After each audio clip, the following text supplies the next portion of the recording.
సింధూర చంచలమ్మ దగ్గరికి పరిగెట్టుకుంటూ అత్తమ్మ నీకు ఒక విషయం చెప్పాలి నేను అని చెప్పేసి అయితే అంటూ ఉంటుంది. ఆ మాటలు వినగానే అక్కడ ఉన్న చంచలమ్మ అయితే ఏంటి అని చెప్పేసి అయితే అడుగుతూ ఉంటుంది.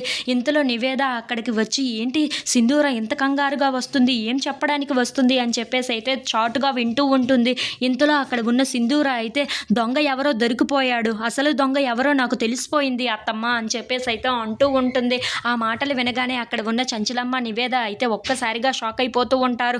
అవునత్తమ్మ, ఆ దొంగ ఎవరో నాకు తెలిసిపోయింది, ఆ దొంగ ఎవరో కాదు రవిబాబే అని చెప్పేసి అయితే అంటూ ఉంటుంది.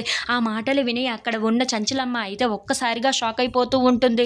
ఇంతలో అక్కడ ఉన్న నివేద అయితే ఎలా తెలిసింది ఈ సింధూరకి అని చెప్పేసి అయితే అనుకుంటూ అలా సింధూర వైపు చూస్తూ ఉండిపోతుంది. ఇంతలో అక్కడ ఉన్న సింధూర మాత్రం అవునత్తమ్మ, నేను నిజ నిజాలు ఏంటో పూర్తిగా తెలుసుకున్నాను, అసలు దొంగ ఎవరో నాకు తెలిసిపోయింది, ఆ రవిబాబే అసలైన దొంగ, అదుగో సేటు దగ్గరికి వెళ్ళి డబ్బు మార్చి మరీ తీసుకున్నాడంట, నాకు అర్థమైపోయింది, ఆ దొంగ ఇప్పుడు ఎవరో కాదు రవిబాబే అని చెప్పేసి అయితే అంటూ ఉంటుంది.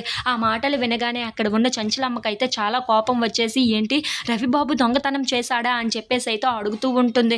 ఇంతలో అక్కడ ఉన్న సింధూర అయితే అవునత్తమ్మ, అసలు దొంగ ఆ రవిబాబే, పద ఇప్పుడు పోలీస్ దగ్గరికి వెళ్ళి పోలీస్ కంప్లైంట్ కూడా ఇద్దామని చెప్పేసి అయితే అంటూ ఉంటుంది. ఆ మాటలు వినగానే అక్కడ ఉన్న చంచలమ్మ నివేద అయితే ఒక్కసారిగా షాక్ అయిపోతూ ఉంటారు. ఏంటి ఇది పోలీస్ స్టేషన్లో అంటుంది అని చెప్పేసి అయితే నివేద అయితే చాలా టెన్షన్ పడిపోతూ ఉంటుంది. అలా పోలీస్ స్టేషన్కి వెళ్తే నేను కూడా దొరికిపోయే పరిస్థితి వస్తుంది కదా అని చెప్పేసి అయితే చాలా భయపడిపోతూ ఉంటుంది.